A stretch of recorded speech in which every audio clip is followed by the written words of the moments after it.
মুনিৰ আশ্ৰময় আছিলা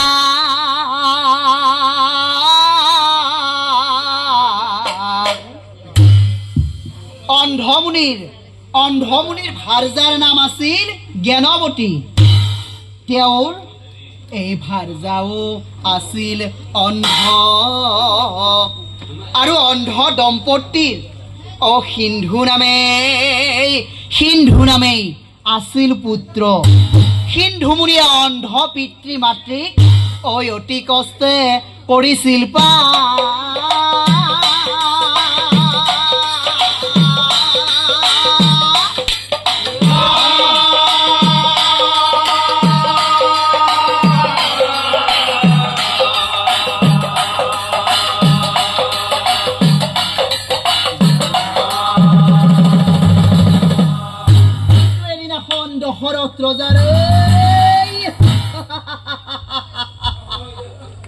দশৰথ ৰজাৰ সেই শব্দ ভেদিবানে অন্ধ দম্পতীৰ পুত্ৰ সিন্ধু মুনিৰ প্ৰাণ ললে। এইফালে অন্ধ পিতা মাতাই কি আমাৰ পুত্ৰ সিন্ধুৰ মৃত্যু হল। নাই নাই নাই নাই, এয়া হ'ব নোৱাৰে, এয়া কদাপি নহয়। ক'ত আছে আমাৰ পুত্ৰ সিন্ধু? এই অন্ধ পিতৃ মাতৃক এৰি থৈ আমাৰ পুত্ৰ মৰি যাব নোৱাৰে। ক'ত আছে এতিয়া? কি এনেকৈ পুত্ৰ শোকত সেই অন্ধ পিতৃ মাতৃও মৰি গৈছিল। পুত্ৰ শোকত মৰে পিতা মাতা।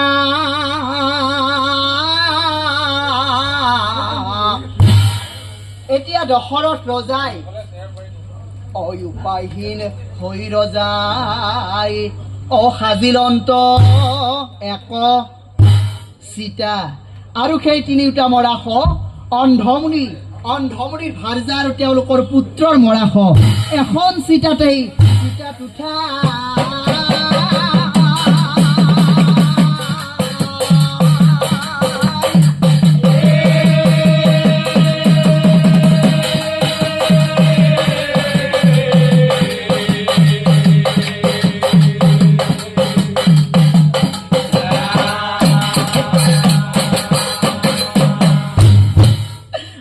একেখন চিতাতে তিনিটি মৰাশ। হে ভগৱান, উঠাই লৈ দশৰথৰাই জ্বলাইছে অগণি কান্দে আধুনি।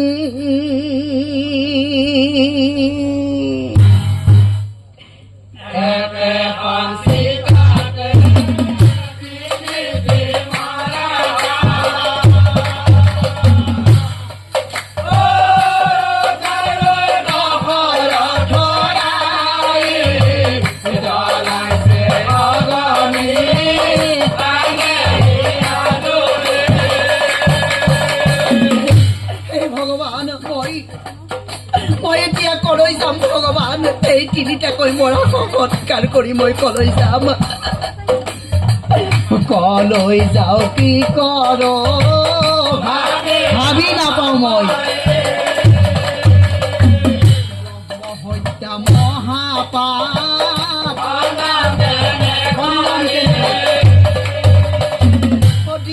প্ৰভু মুক্তিৰ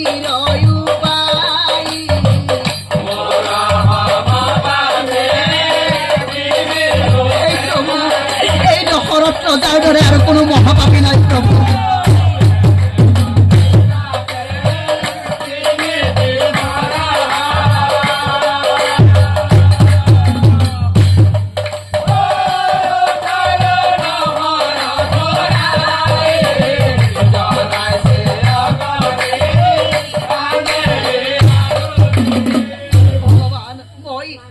মই কি পাপ কৰিছিলো ভগৱান? আজি মই এই দুখন হাতেৰে তিনিটাকৈ মৰাশ সৎকাৰ কৰিব লগা হৈছে ভগৱান এই মহাপাপৰ পৰা মোক ৰক্ষা কৰা তুমি প্ৰভু এই মহাপাপৰ পৰা মোক ৰক্ষা কৰা ও কান্দে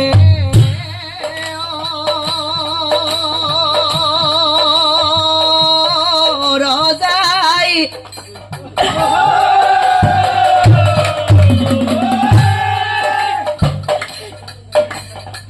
ভাগ্য কধিয়াই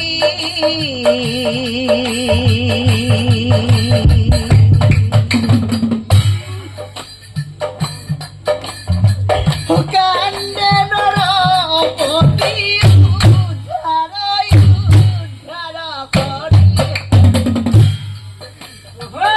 কান্দে ৰজাই ভাগ্য কধিয়াই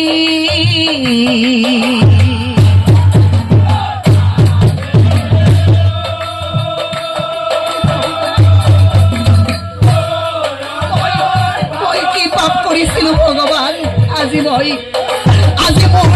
সত্যভোগী মানৰ বাবে তিনিটাকৈ জীৱ হত্যা হল প্ৰভু তাকো হৈছে অন্ধমুনিৰ ভাৰ্যা আৰু তেওঁলোকৰ পুত্ৰৰ মৃত্যু হল প্ৰভু মোৰ ভুলৰ বাবে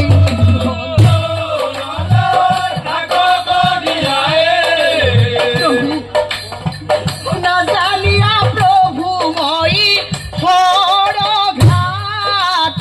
কৰো হৰি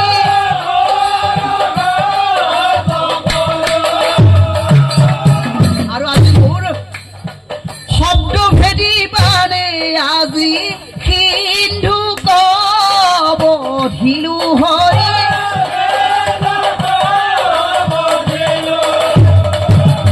এতিয়া মই অন্ধ পিতা মাতাৰ পৰা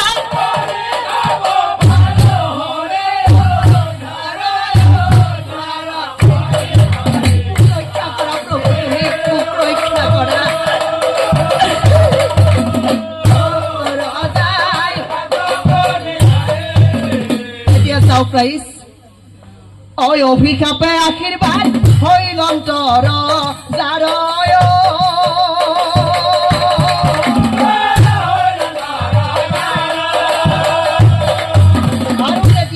আৰু তেতিয়া জগতৰ ভগৱানে আহি ৰজা দশৰথৰ ঘৰত প্ৰভু ৰামচন্দ্ৰ ৰূপে জন্মগ্ৰহণ কৰিছিল ও পুত্ৰ ৰূপে জন্মিল প্ৰভু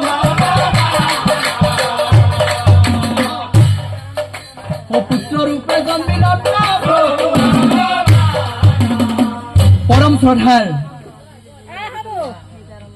পৰম শ্ৰদ্ধাৰ নাম ধৰ্মী বাপ বান্ধৱ আই মাতৃসম পৰম শ্ৰদ্ধাৰ নাম ধৰ্মী বাপ বান্ধৱ আই মাতৃসম আজিৰ যুগত কিছুমান এনেকুৱা সতী সন্তান আছেই যিয়ে নিজৰ জন্মদাতা পিতৃ মাতৃক ভৰণ পোষণ দিয়াৰ পৰিৱৰ্তে নানা অত্যাচাৰ কৰি বৃদ্ধাশ্ৰমলৈ যাবলৈ বাধ্য কৰাইছে যিদৰে সেইসকললৈ মই হাতযোৰ কৰি নিবেদন কৰি কৈছো কিয় আমি সেই সিন্ধুমুনিৰ আদৰ্শ লৈ অন্ধ পিতৃ মাতৃক ভৰণ পোষণ দিয়াৰ দৰে আমিও কৰিব নোৱাৰো নে ৰাইজ হে পৰম শ্ৰদ্ধাৰ নাম ধৰ্মী ৰাইজ সেই সিন্ধুমুনি কোন আছিল সিন্ধুমুনিয়ে কিয় ইমান কষ্ট কৰিবলগীয়া হৈছিল আহকচোন আমি জানিবলৈ চেষ্টা কৰো সিন্ধুমুনি কোন আছিল আৰু তেওঁৰ পিতা মাতা কিয় অন্ধ হবলগীয়া হৈছিল এই কথা জানিবলৈ আমি সকলোৱে আজি একান্ত মনে এই পবিত্ৰ স্থলীত চেষ্টা কৰো ৰাইজ আহক আমি চেষ্টা কৰো এতিয়া চাওক ৰাইজ